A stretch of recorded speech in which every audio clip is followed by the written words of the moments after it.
Berbola, mukhang masaya ka yata ngayon, ha? Ngayon lang ulit kita nakikitang tumatawa.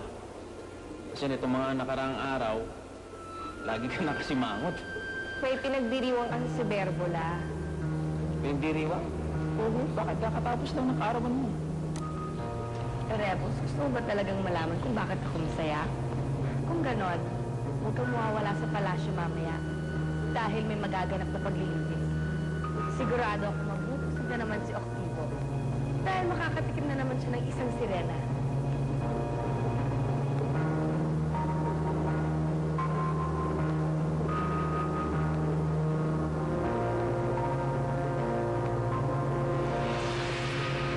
Galing. Bumalik ka na naman sa lupa.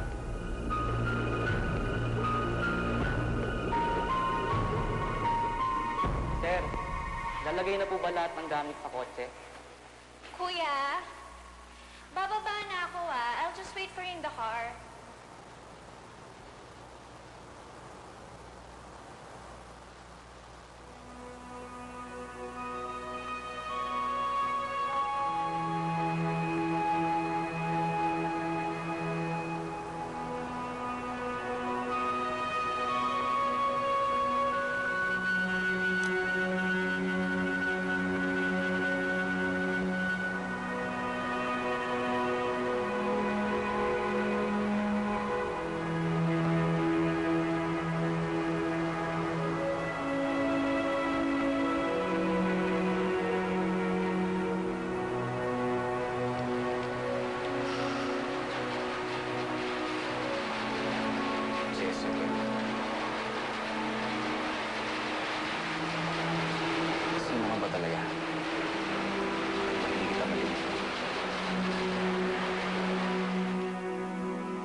Katahimikan sa palasyo!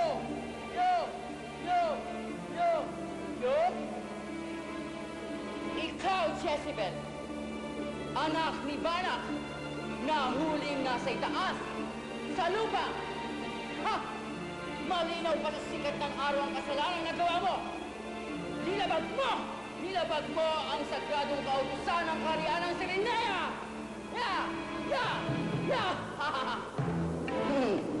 Inalaan na kita minsan. Hindi ka nakinig. Bilang kaparusahan, sinisintensyahan kita ng kamatayan!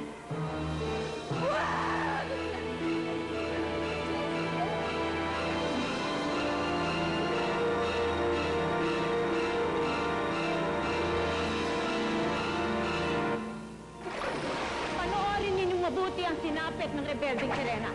Maging babala ito sa inyong lahat. Balang araw, ako na ang magiging reyna. Habang ikaw, mananatili kang taga-silbi. Well, I hope hindi babae ang ka-encounter mo. Becky, I missed you! ang ginagawa mo dito? Ayokong matulad pa sa iyong ina. Ina na kung ibig mong sabihin. Oras na siguro para malaman mo kung anong totoo. Hindi lang gusto ordinaryong Serena ang iyong ina. Siya ang dating reyna ng buong Sirenea. Ikaw ang totoong prinsesa. Nagtanong-tanong na ako, Jezebel. Hindi lang siya isang alamat. Ibig sabihin, posibleng magkapaako. Salamat po sa pag-aalaga niyo sa akin. Pinapatawarin niyo po ako sa lahat ng sama ng loob na ibinigay ko po sa inyo. Paalam, Ina. Ito na yung pagkakataon ko para makapanig sa lupa. Kaya kailangan kong gawin ko.